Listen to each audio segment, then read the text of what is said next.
Hello friends, welcome to all India Guruji. दोस्तों, जैसा कि आप जानते हैं कि अभी CGL 2017 के एग्ज़ाम चल रहे हैं और उसमें पूछे जा रहे हैं सभी सेक्शंस के क्वेश्चंस मैं आपके साथ लगातार डिस्कस कर रहा हूं। आज इस वीडियो में 8 अगस्त को पूछे गए थर्ड शिफ्ट में जो क्वेश्चन पूछे गए थे जनरल अवेयरनेस सेक्शन से, उनके क्वेश्चंस और आंसर आपके साथ डिस्कस करूंगा। साथ में डिटेल्स उसके सॉल्यूशन भी बताऊंगा। कुछ मैंने डिटेल इसमें बताई हुई थी, आपके जो पहले क्वेश्चन आए हुए थे और भी 6 तारीख को और 5 तारीख जो क्वेश्चन आए थे, तो उसमें मैंने कुछ एक्स्ट्रा डिटेल बताई थी, जिसमें से इस बार थर्ड शिफ्ट में कुछ क्वेश्चन आए, वो भी मैं आपको इसमें बताऊंगा। तो चलिए देखते हैं। यदि आपने हमारे चैनल को अभी तक सब्सक्राइब नहीं किया है तो चैनल पर जल्दी सब्सक्राइब कर लीजिए और बेल बटन पर भी क्लिक कर दीजिए, जिससे कि वीडियो की नोटिफिकेशन सबसे पहले आपको मिले। तो चलिए देखते हैं आज के क्वेश्चन। सबसे पहला क्वेश्चन हम देखते हैं, who is known for Hindu Muslim unity in Lucknow session. सबसे पहले तो आपको पता चलना चाहिए कि लखनऊ सेशन है क्या। लखनऊ सेशन में एक समझौता हुआ था, जिसको लखनऊ पैक्ट के नाम से जाना जाता है। ठीक है, लखनऊ पैक्ट या लखनऊ समझौता के नाम से जाना जाता है। ये हुआ था 1916 में। ठीक है, दो चीज़ आप इसमें याद रखेंगे। जो लखनऊ समझौता हुआ था, लखनऊ सेशन हुआ था, उसमें एक लखनऊ समझौता हुआ था। ठीक है, और ये हुआ था कब? 1916 में। इसमें क्या हुआ था, कांग्रेस और मुस्लिम लीग के द्वारा बीच में ये समझौता हुआ था, जिसको करवाया था किसने? मोहम्मद अली जिन्ना जी ने। ठीक है, इन्होंने क्या किया था, हिंदू मुस्लिम एकता के लिए काम करके और उसके ऊपर बोलकर ये सेशन कंप्लीट करवाया था। नेक्स्ट क्वेश्चन देखते हैं, व्हाट आर आइसोबार्स। आइसोबार्स क्या होता है? तो इसका आंसर है, आइसोबार्स होते हैं different elements with the same atomic weight. अलग अलग एलिमेंट जो जिनका एटॉमिक वेट जो होता है, परमाणु भार जो होता है वो सेम होता है, उनको आइसो बार कहा जाता है। ये तो हुआ केमिस्ट्री। केमिस्ट्री के अकॉर्डिंग यदि हम देखें तो आइसो बार का मीनिंग ये होगा।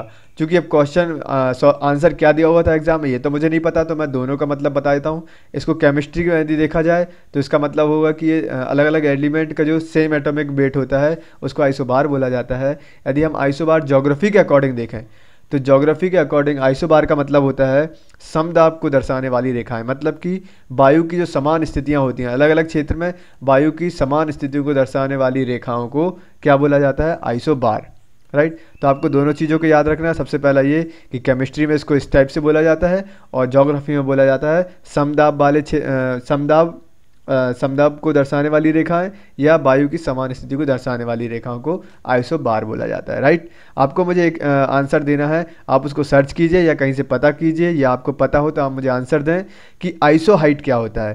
ठीक है, अभी हमने देखा आइसोबार, आपको ये बताना कि आइसो हाइट जो है उसको क्या बोलते हैं। आइसो हाइट कौन सी रेखाएं होती हैं?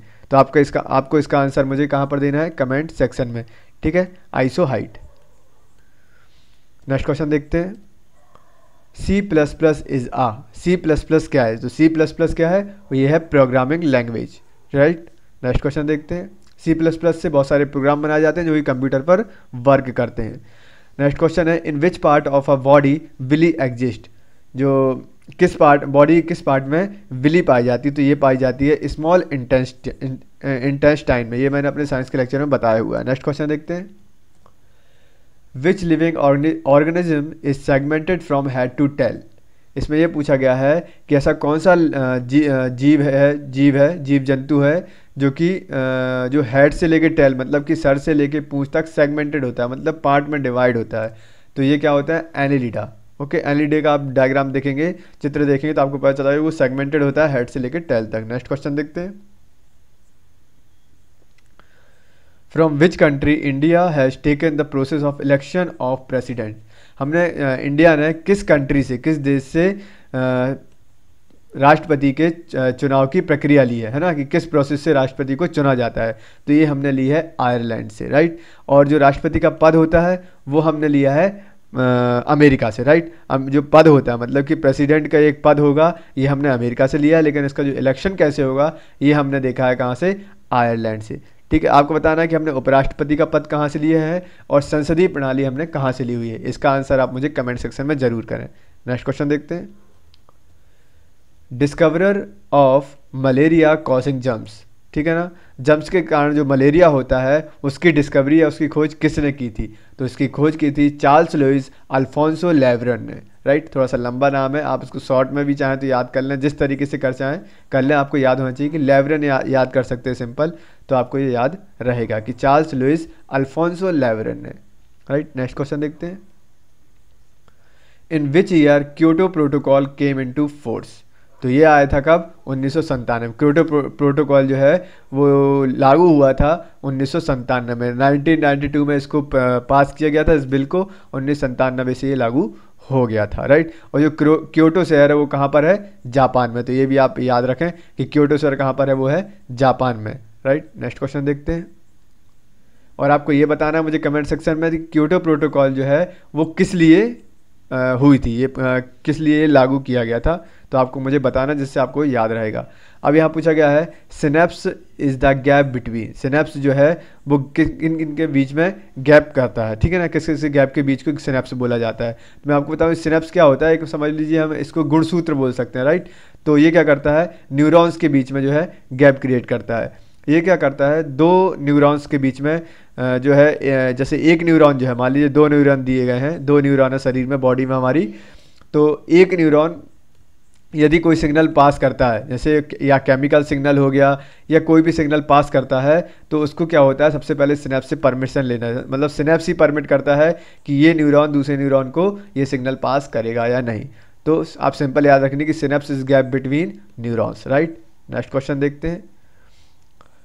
यहाँ पूछा गया which country has open the world longest sea bridge. सबसे लंबा जो सी ब्रिज है, समुद्र का ब्रिज है, वो कहाँ पर है? तो ये है चाइना में, और इसकी लंबाई लगभग 42 पॉइंट कुछ है, लगभग 43 हम बोल सकते हैं कि ये 43 किलोमीटर लंबा ब्रिज है, राइट। तो ऑब्वियसली बहुत लंबा होगा, है ना। और आपको कमेंट सेक्शन में कमेंट करके बताना है कि इंडिया का सबसे लॉन्गेस्ट ब्रिज कौन सा है और कहाँ पर है, ठीक है। नेक्स्ट क्वेश्चन देखते हैं। यहाँ पूछा गया है व्हाट डज क्यो वारंटो मीन्स। क्यो वारंटो का मतलब क्या है? अभी आपने मेरा यदि पिछला वीडियो देखा होगा तो उसमें एक क्वेश्चन आया हुआ था कि रिट कितने प्रकार की होती है, है ना। ये सेकंड शिफ्ट में क्वेश्चन पूछा था, और थर्ड में पूछा है कि क्यो वारंटो मतलब क्या होता है। तो मैंने पिछले वीडियो में आपको बताया हुआ था कि क्यो वारंटो का मीन्स क्या होता है, और सोचिए इसमें ये पूछ भी लिया गया है, ठीक है। तो इसलिए मैं आपको जो है उसका एक्सप्लेनेशन देता जाता हूँ, राइट। तो क्यो वारंटो जो है ये जो है हमारी संविधान में 5 तरह की रिट दी गई हैं, जिसको मैंने आपको पिछले वीडियो में बताया था। यदि आपने नहीं देखा है तो पिछले वीडियो को देख लीजिए, आपको समझ में आ जाएगा। बाकी इस पर मैं एक सेपरेट वीडियो भी बनाऊंगा जो कि पूरा रिट्स के ऊपर होगा, है ना, कि कौन कौन सी रिट हमारे इसमें हैं। तो अभी मैं केवल आपको बताऊंगा कि ये क्यो वारंटो जो है वो कौन सी रिट है। हमारे इसमें 5 तरह की रिट होती हैं, आपको जल्दी जल्दी बता देता हूँ।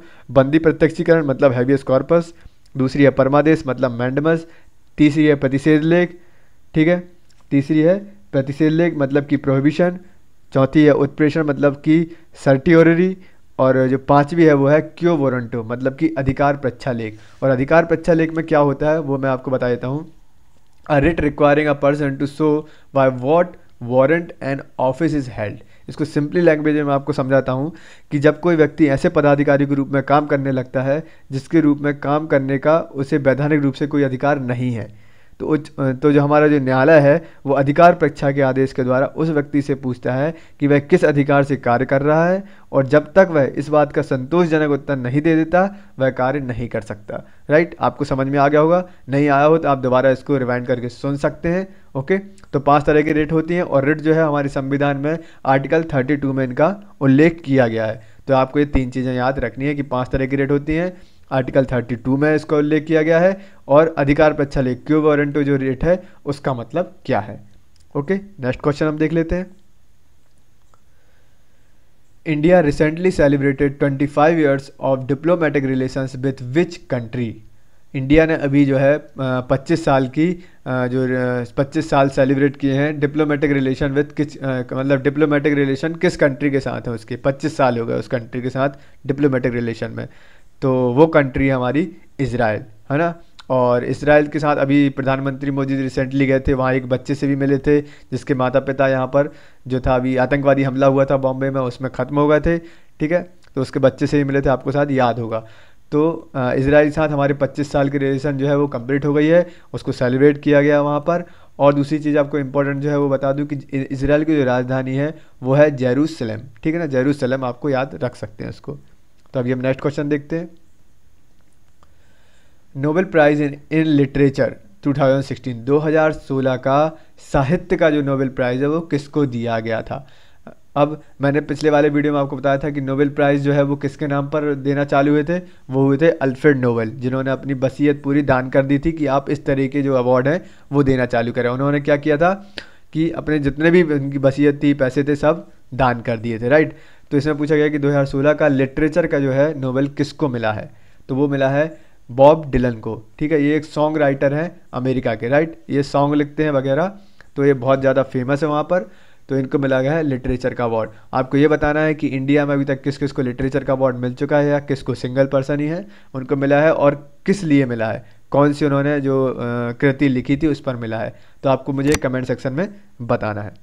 ओके फ्रेंड्स, तो ये थे आज के क्वेश्चन, 8 अगस्त के थर्ड शिफ्ट के क्वेश्चन। उम्मीद है आपको वीडियो पसंद आया होगा। यदि वीडियो पसंद आया हो तो वीडियो को लाइक एंड शेयर जरूर करें, और साथ में आपके बहुत अच्छा रिस्पांस मुझे मिल रहा है उसके लिए थैंक यू, और ये वीडियो देखने के लिए भी थैंक यू। जय हिंद।